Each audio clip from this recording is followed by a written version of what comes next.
Hi and welcome back.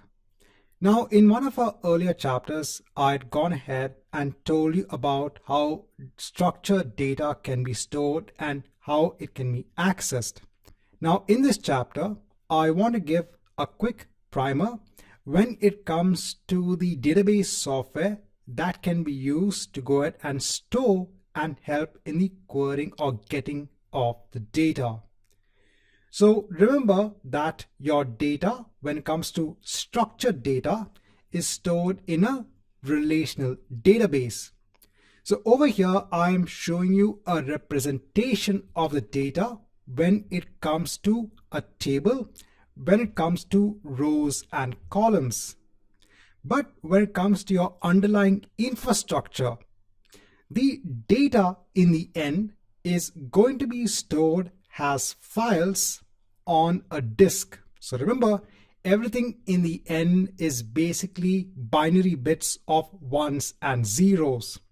So all of this data which you're seeing has a logical representation in terms of a table. In the end is stored on a file system on your disk.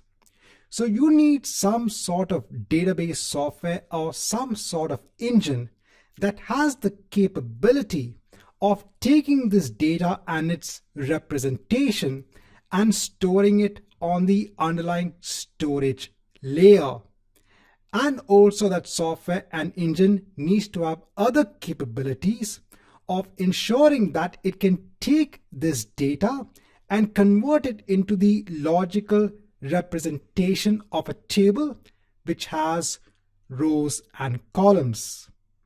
It also needs other aspects wherein it can go ahead and take the structured query from either an application or a user.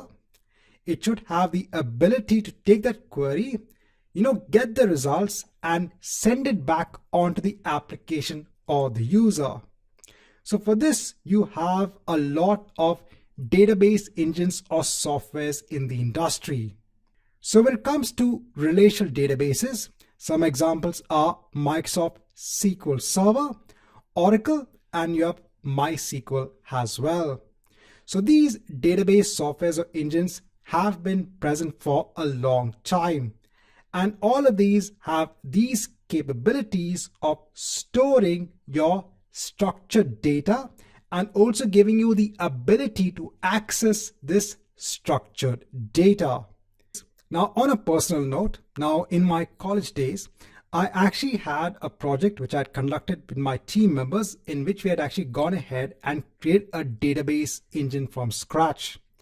So it was just a very simplistic version of a database engine, which was used to go ahead and store the data and then used to go ahead and fetch the data.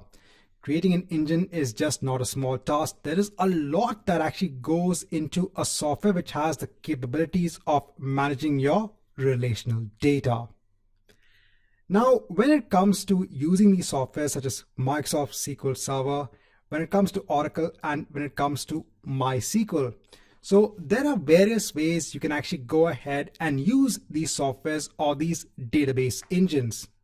So for a company, they might have servers in place. They can actually go ahead and download the software itself.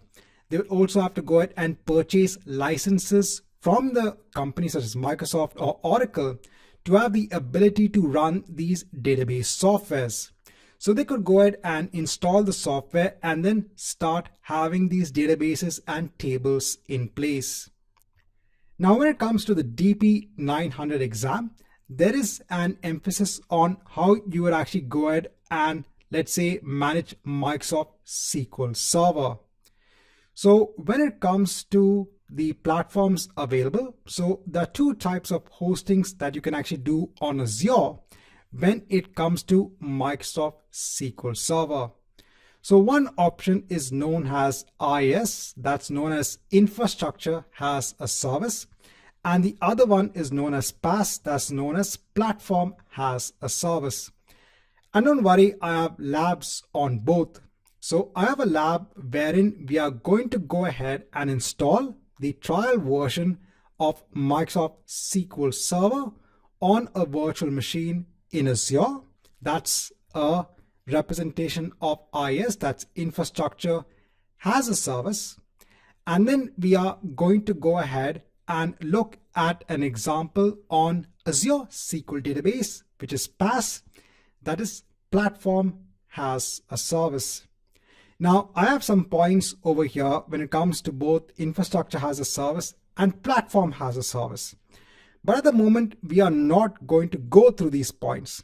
I'm going to go through these points when we actually go into the implementation of Microsoft SQL Server on an Azure virtual machine and the Azure SQL database.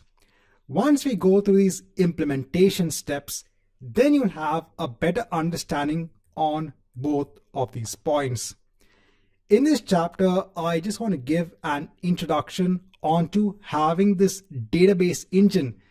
If you're not clear with the concept, because there might be many just coming or starting with the data background, so for them, I just want to go ahead and give that idea of having a database engine in place that can be used to go ahead and work with structured data.